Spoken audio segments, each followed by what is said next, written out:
Brīdens mini rallija kausa sezonas noslēgums leģendārajā Piķernieku trasē Rīgā ar 100 dalībniekiem uz starta līnijas un izšķirošajām cīņām sezonas kopvērtējumā. Un arī mēs, Radio Teo rallija ekipāži, esam gatavi doties izšķirošajās cīņās, jo šobrīd ar Matīs ieņemam augsto 2. vietu sezonas kopvērtējumā.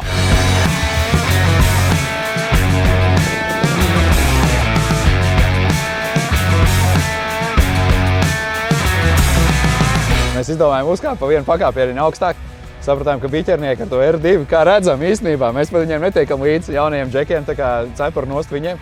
Bet atradām iespējas, opcijas iekāpt bišķiņ ātrākā turbiķī. Pagājušajā nedēļā sanāca mums kūlenis, 2 kūleņi. Un tad Gvido teica, ka iedošot mašīnu, lai mēs braucam. Es saprotu, baltais gulbīts tagad piedzīvos pārmaiņas. Baltais gulbīts jāizlidojas, jā. Mēs kā pensionāri izdomājam šitāds foršs pasākums. Tuvu mājām jāuzlaiž.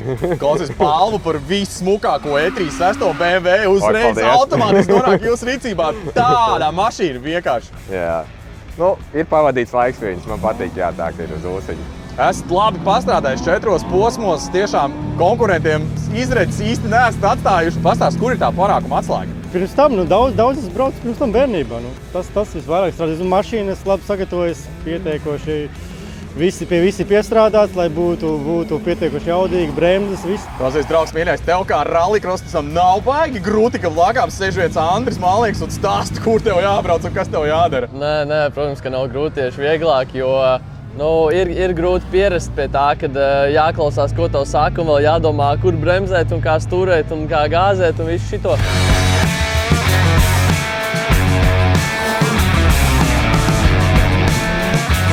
Šeit mierīgi esam sakārtojuši arī savu kopvērtējumu, līdz ar to braucam, izbaudām un jāatzīst, izbaudām ķipa mierīgi, bet kaut kādā brīdī zoba paliek asiņaina un tomēr ejam līdz grīdai un meklējam to pēdējo milimetru.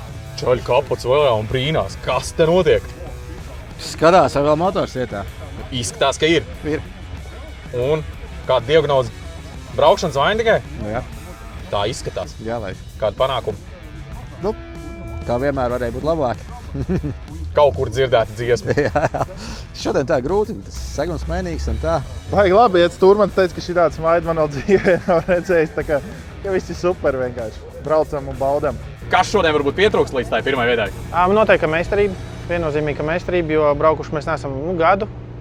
Vienīgais, ko mēs braucam Latvijā vispār, tas ir minirallijs un minirallijs Latvija, pat cik viņš ir pa Piķerniekiem. Ir grūti, jūs jau arī ātri esat. Tā mēs tur cīnāmies pa sekundēm.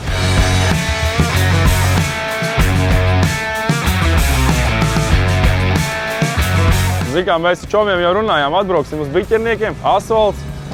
Kas te var notikt? Pa mierīgu atbrauksim, nobrauksim, bet tur ir bišķiņ pāris. Kas jums nesanāca? Roters patraucēja. Tad roters vainīgs, ne jau ātrums bija liela. Ātrums nav vainīgs. Tas, kas slīdens, tur varbūt kaut kas tas nē, bet roters. Cik es zinu, tad mēs to roteri pabīdījām, aizstūmām, un tad rekur kolēģi, kā tas roters bija bišķi mainījis savu pozīciju, un tad viņi tur arī nepaspēja sagrupēties. Tad viņi līdz galam izdīcerāja. Jā, pieņemsim, jā. Jā, bišķiņi tur izgrūstīja, nesaprata, kas tur bija. Kāpēc nevarēja sabremzēties kaut kā un beigās, bet es tik redzēju, tas dzelzs, tas sēta kaut kur bija, spoguls bija te kaut kur klāt, kad izbira visu. Neko. Makaiverens dara brīnums. Makaiverens dara brīnums. Tad skaņa ir dīvaini, bet braukt var. Tas ir rallijs, tur bez piedzīvojumiem nevar. Nē. Otrā sezona braukt, nekas nebija baigi akšanas sataisīt, tad kaut ko jau vajadzēja. Čaļi, man liekas, ka jums kaut kur pišķi pa ātri kaut kas ir sanācis. Nebija jau pa ātri, vienkārši līkums, slavenais teiciens bija pa ciešu. Acis bija liels? Nē, bija ciet. Tas ir vēl sliktāk. Bremzēšana nevajag, pa daudz jābremzē bija. Gāzi vajag spiest izrādās. Protams, kad izmisumā, tad jāspiež grīdā. Čaļi, es kaut ko nesaprotu. Liepājā tā mašīna bija ļoti šķība. Tāda redzēja bildes internetā, viņa bija ļoti smuki sapucēta un atkal viņa ir šķība. Kas notiek? Gadās, kad saslīd, pirmo saķeri īsti nevar saprast, kāda ir. Un tad bišķiņu sienu noglaudījām un tad lieko svaru noņēmām nost.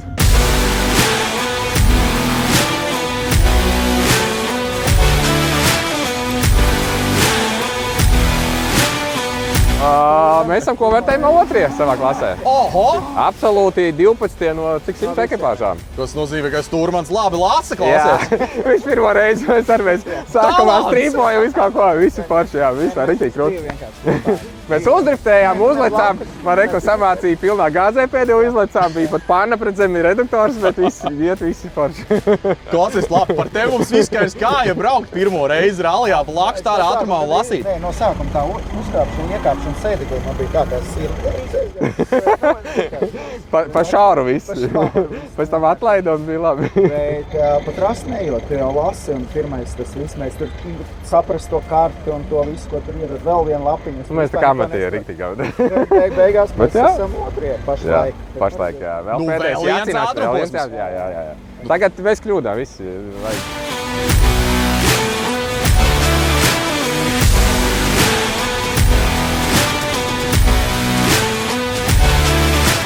Man liekas, par tevi runājot, par jūsu ekipāžu, jūs tāds spilgs piemērs tam, kā mini-rallijas iedod to pirmo bacili. Izstāsti par to mini-ralliju virtuvi un par to, kā jūs sākāt un kur jūs šobrīd varam. Mēs sākām šeit pat, manuprāt, 3 gadus atpakaļ.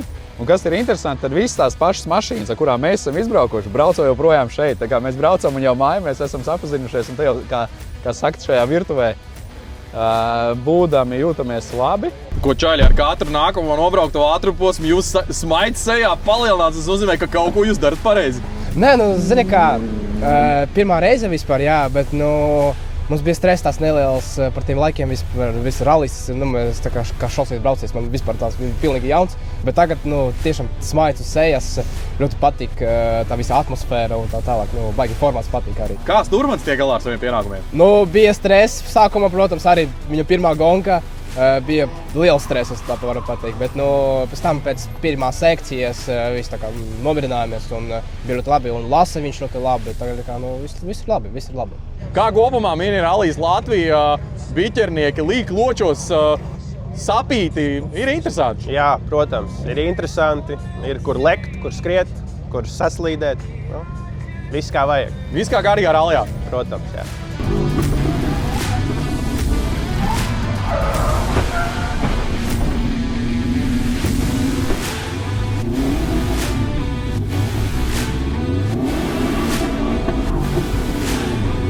Līdz ar to Airs Finance mini-rallija kausa sezona ir veiksmīgi noslēgusies. Mini-rallijas Latvija bija ļoti ātrs, jaudīgs un, protams, arī izaicinošs un slīdens, bet tagad mums atliek sadalīt kausus un mēs ar jums tiekamies jau nākamā gada mini-rallijas sezonā. Čau!